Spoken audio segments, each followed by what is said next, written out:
Hi guys, it's lovely to see all of you in Reno. I'm actually Avis, and for those of you that have seen our documentary Wild Beauty Must Think Spirits of West, thank you for it's been quite a journey. We embarked on the doc in kind of an unexpected way. Some of you might know the story, but in 2018, I was brought aboard to write and direct a reimagining of Black Beauty, and in learning more about why MC Wall wrote that film, which wasn't necessarily a children's book, it was an animal welfare plea for the horses of her time. It really led me down this path to this desire to honor her messages with our Black Beauty, and that's what led me to wild horses. And as a horse person growing up, I rode until I was about 18 before I went to school in New York City, and horses were a huge part of my life as a child and as a teen. I had no idea what sort of wild horses until my mid-20s.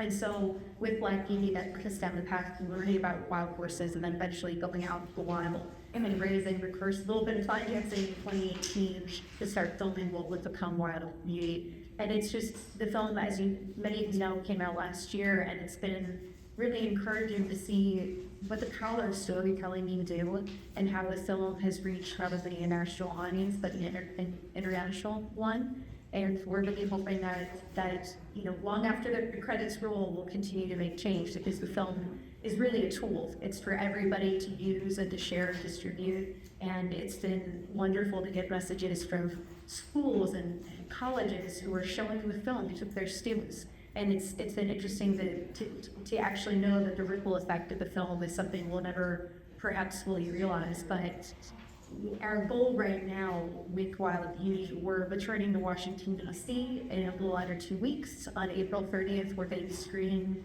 for the third time in D.C., and this has been for Congress within the Capitol this time. Rep. Fitzpatrick from Pennsylvania, he is sponsoring the event. And then, as many of you know, I think Brett Titus was speaking at the conference. She's co-sponsoring the event along with Cohen, and we're going to show the movie hopefully to a new audience. And as long as nobody is this being live streamed, Linda? Nick, we're not live streaming right now. We're recording it. You're recording it? Okay. So as long as this isn't live, I'll just tell everybody, as long as everyone, this group's promise is not to post.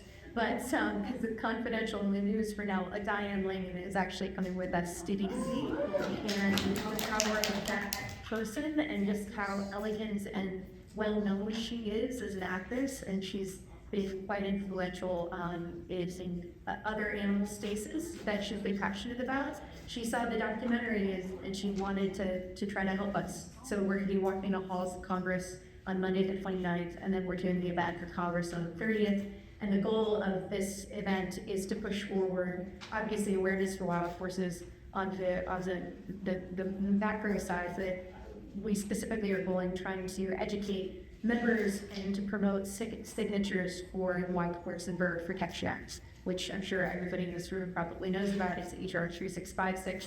And if that passes, it will make use of helicopters around us. So obviously, that's not an all solution, but we feel like that would be a first major step to set a precedent that something is changing with this issue. So that's our goal, and that's what we're doing now. And we've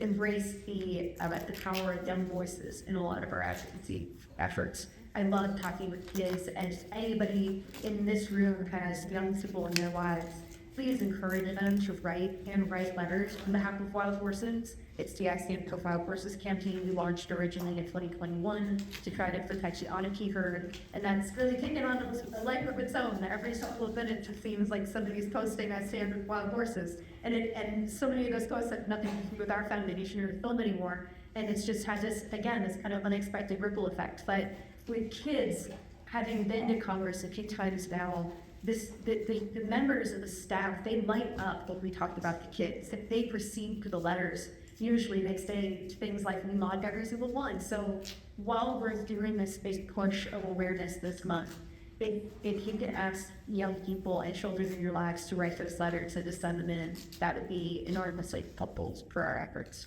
So that's what we're working on now, and just let I don't know if you want to do questions now or wait until everybody else has spoken. I guess we can go ahead and do a few questions. We can go one at a time that way. Yeah. it'll be more direct. Okay, does anyone have any questions for Ashley? I have a question. Is it possible to do local screenings in our own communities as events, and how would you make that happen? Good question. Yeah, absolutely. So if it's for a school or a nonprofit, we can provide a link for free, a private link where you can play it. And then if it's easier, the film is also widely available on Amazon, iTunes, basically a lot of streaming platforms. So you'd be welcome to show it. You don't need our permission to do so. But if you'd like a free link, just reach out.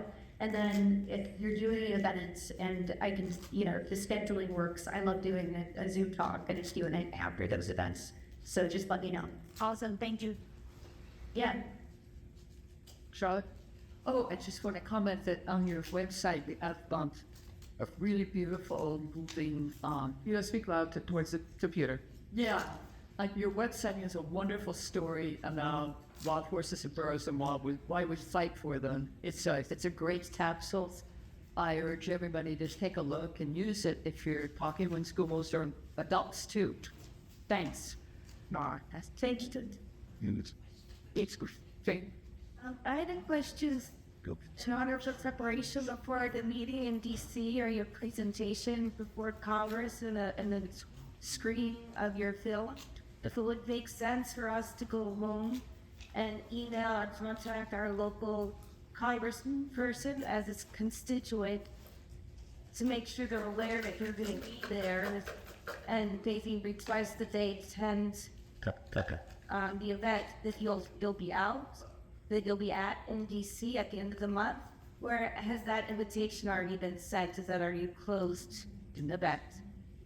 It's a wonderful idea. The invitation has gone out, but I think if everybody after this talk volunteers hold up their representatives and make those calls, there's such a power in numbers, especially when something happens all at once. It's like social media, it's something going viral. If everybody here at the end of this talk could make that call and say, please go to the event on April 30th with Wild Beauty, with Fitzpatrick sponsoring. Don't mention Diane Lane yet, because that's still confidential. But yes, please make those calls and start that chatter. I think energy begets energy, and when they start getting those phone calls, I think it makes a huge difference, especially volume. Anybody else? Any more questions? They may end up having more towards the end, so okay. And I'm really excited that you were able to do the Congress thing. I know we were trying to do it last year before the conference, so I'm so excited that you're going to happen this year. Yeah. Thank you so much. Okay, Lisa? Or Linda? Already talked about where can we stay. The senator is with you, it's sponsoring the event, or is there a way to find details on the website that you contact our just as far as what time, who's, when you say there was a day was I would just mention, just please attend the April 30th Wild Beauty event. It's going to be at 5:30 p.m. They should all have, the invitations went out last week, so they should all have a turn. But I do think them getting phone calls to encourage them to go would be down, would be quite powerful. And just to keep it on, to keep it aligned to the offices and to encourage that chatter. But Fitzpatrick's office is having their staff here deliver printed invitations, and then the digital ones have already gone out. So everybody should know about it, but I don't think it's helpful to reinforce it. And would this be called a congressional viewing? If they call and instead of, it's not local, it's a congressional viewing in Washington, D.C. Yeah, So both of them. there's something odd about saying screen. We haven't been able to say screen. It's an audio-visual presentation. So yeah, I think that language is perfect. And is it at Congress? Where exactly is the showing? Or Zoom? It's going to do it in the Capitol. And Capitol. Washington, D.C. Capitol. Yeah. Yeah. Just the calling Congress, we should call our representatives and senators. Should they? They're all yeah. Who chooses to attend is up to them and their staff. But yes, everyone could write. All right, thank you so much, Ashley. Very much. Thank you.